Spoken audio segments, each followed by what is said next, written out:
All right, thanks for joining me on my channel. My name's Christopher Donald, and I'm going to be doing a demo on making a scoring tool called the Valentine.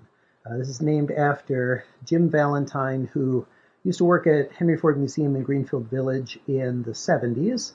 It's a historic outdoor pottery in Dearborn, Michigan. And he came up with this. He was a guitar player, and his original one is actually made with used guitar string. And what he originally used was a wound guitar string, like this one here. And you actually have to remove the winding from the guitar string, and you use the spring steel core that's inside of it. The ones that I've been using are these Ernie Ball custom gauge 60s. I think I've used all the way down to I want to say like a 54 gauge, but you want a heavier gauge core. You have to be careful though, because the guitar strings, sometimes they'll be double wound. So it's a heavier guitar string, but the actual core is the same size or smaller if it's a double wound. And in order to get the winding off of these, there's a little bit of a trick to it. I like to cut them into thirds at this point. You can unwind an entire guitar string on your own, but you have to use like a vise or something to hold one end. And generally use two pliers, or two pairs of pliers. Either you hold both ends with two different pliers, or you have somebody else help you. And you kind of get that wire starting and get a good grip on it, and then you can pull. So you get a good grip and make sure you kind of get enough of it starting there. There we go. And then as you pull, it will do it eventually here. There we go. Oh, I'll use the other one for this, but try to have my good pliers here. There we go. As you start to pull, it'll unwind this outer piece and expose the inner core. Let's get another grip on this here, do some more. And I find I can do about halfway. I cut the string into 3 pieces, actually, and I'll get about halfway in one direction. And then I've got to get the other end started. And go ahead and clip this off. Sometimes you can get it started when you clip it.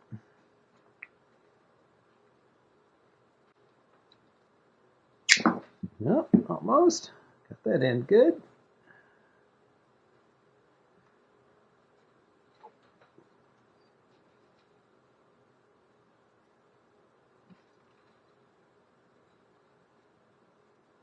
There we go. And that outer core is off. Outer winding. All right, so you end up with this material, which I actually like this stuff for throwing wires, trimming wires. It's spiraled, which actually cuts a lot better than a smooth wire or like a fishing line. So I keep this stuff for that. You can use it for putting a new wire on a cheese cutter, anything along those lines. You get tons of this if you're making these tools. You'll get hundreds of feet of it. So it's great if you can find some use for it. All right. So this outer winding you can keep and use for things like that. It's a nickel-plated wire. And then the inner core is what we're going to be using. And I use usually old handles for trimming tools where eventually I've sharpened them to the point where they just are coming apart. This is an old Kemper one. It's actually one of my favorite handles for doing this. And you only need one end. What you're wanting is something that's got a metal ferrule on it here so that the wood won't split when you put the pressure of sticking a nail and wire in here to hold everything in place. And I've been meaning to do this for years, so for the demo, I actually shortened a natural animal hair brush, sable brush, and drilled a hole in the end of this, put a copper ring around it, and I want to do that hole probably, if you're using the guitar string, you can make your pieces a lot longer. So this hole, that's a good 1/2 inch deep. And I'm going to want to actually put my wire in there and get some sense of how long does it need to be to also extend past the end and give me a nice amount of brush. And you want to a little bit beyond the length that you think you want the brush to be, because you're going to need to trim that on a grinding wheel. So I determined that that was going to be about this length with the first 2 of the 3 lengths. It's going to be about like that. And so I've already gotten 2 of these folded like this, and now I'm going to use that length to determine the length of this section. So I go ahead and get that started. There we go. And this music wire is really hard and difficult to bend.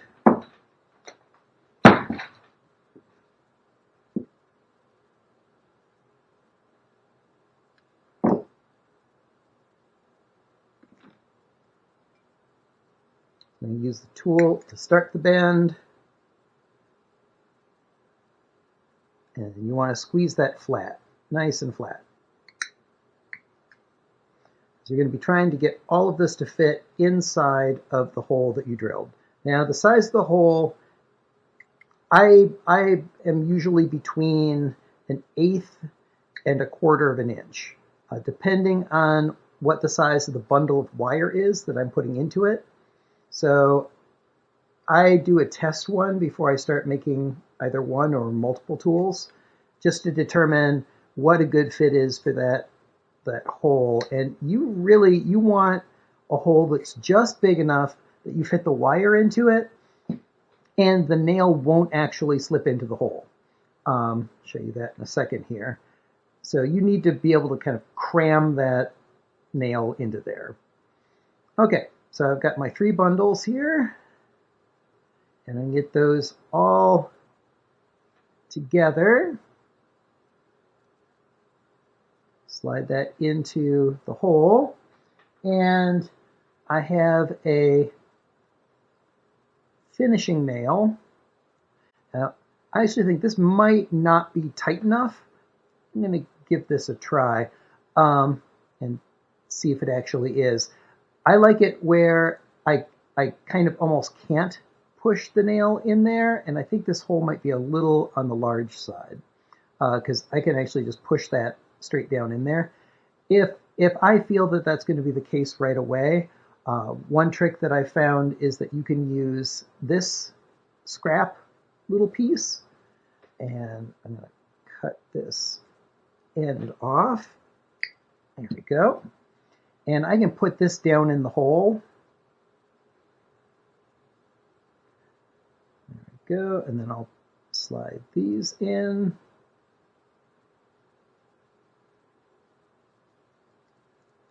There we go.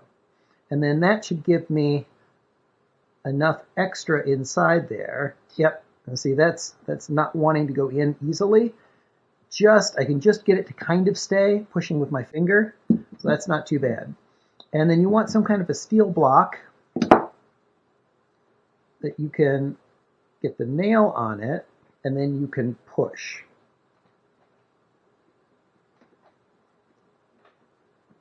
And you do want it to be stiff enough that that's difficult to do.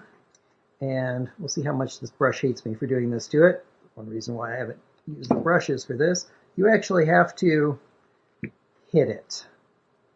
Let's see how far I can push it with my hands. Yeah, not all the way. I'm going to have to hit it.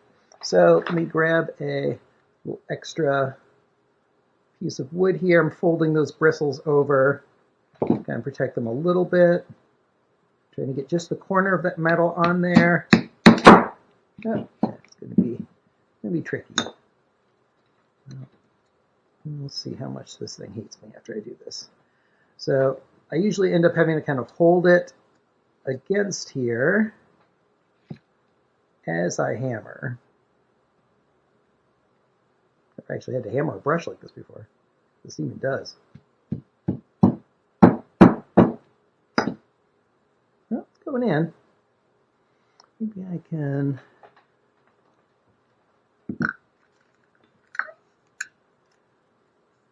One funny thing about learning to make your own tools is the process of figuring out all these weird little things.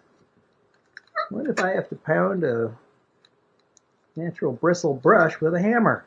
You never thought you were going to have to do? There we go. Get those bristles kind of out of my way a little bit. I'm just trying to drive that nail up high enough that finishing nails have a little bit of a flare to them. You want to push that flare far up enough into it that it gets really, really sealed. And you might even be able to see here that that wood has split, and it's split a little bit below the ring, the metal ring. That's perfect. You need there to be a lot of pressure there to hold this in place. You don't want this to fall out. So the next thing that I would do is take this and on a grinding wheel, grind down enough that the little fold gets cut off and that these are an even length. All right? And then that's going to give me something like these ones here. I've got one that has not been ground. There we go, this one here. And this type, they're all kind of uneven to start off with. So you want to grind it down so they're all nice and flat. And then I'll be able to spread these out. Now let me show how I did this one. This one's a little bit different from the classic Valentine scoring tool. I've found that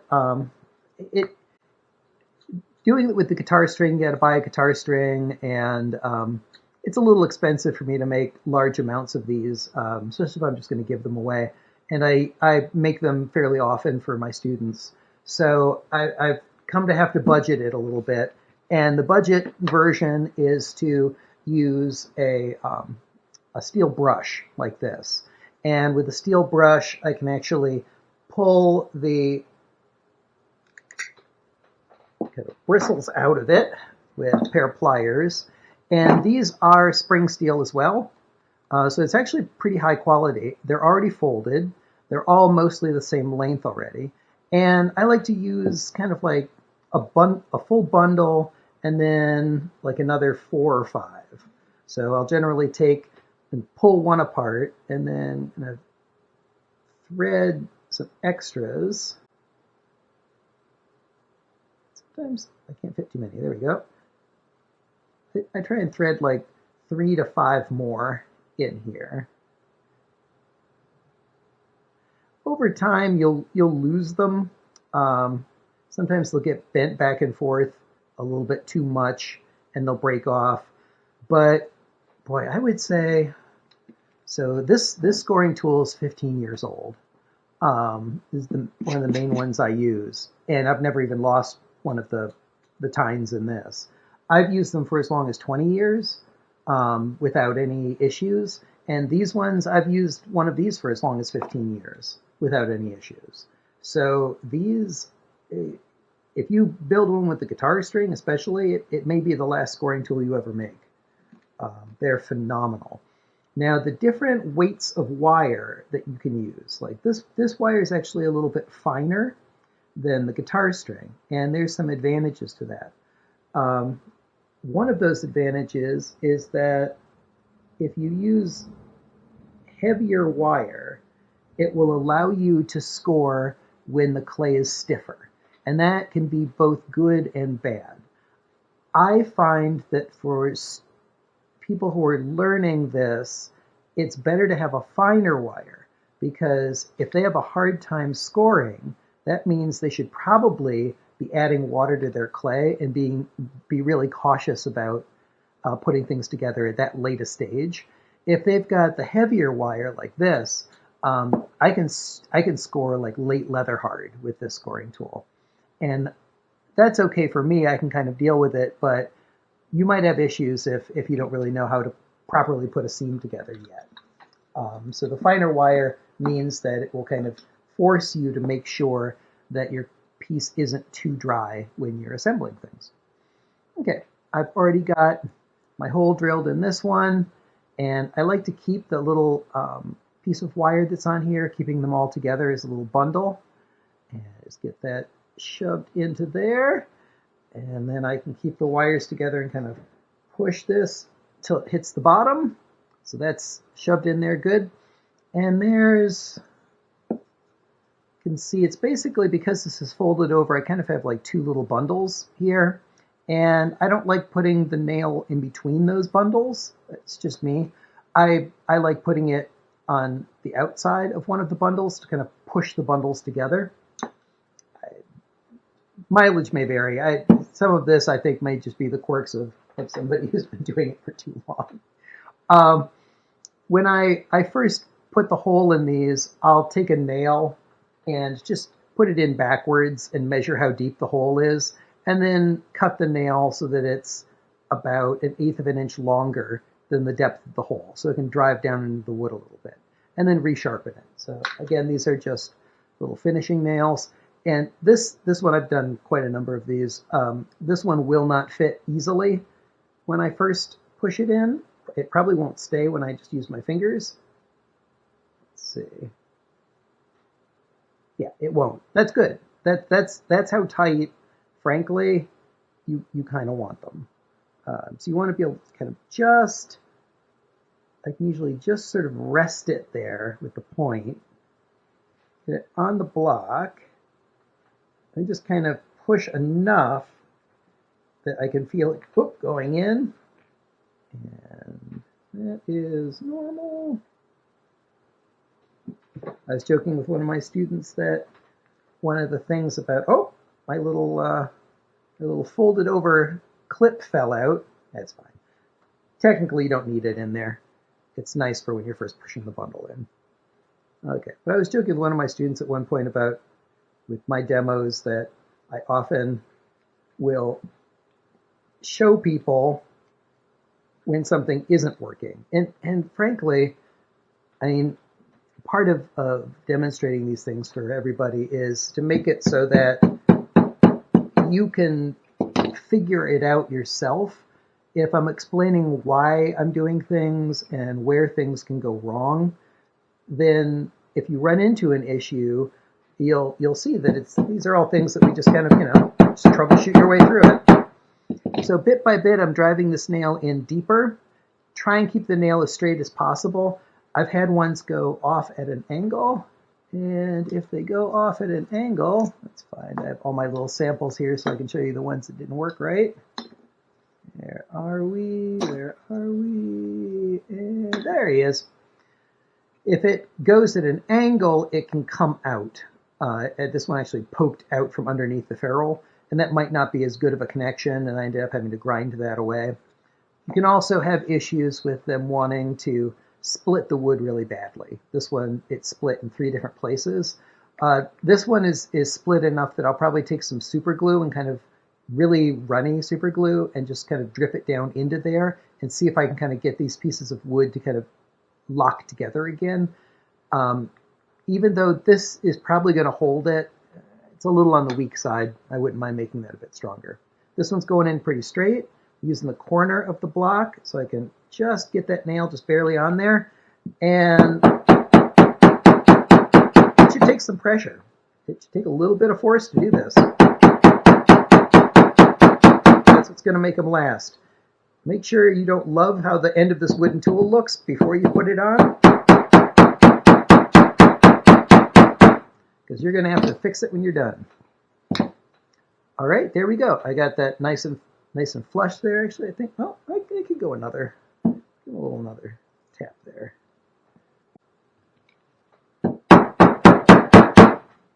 There we go. That's flush.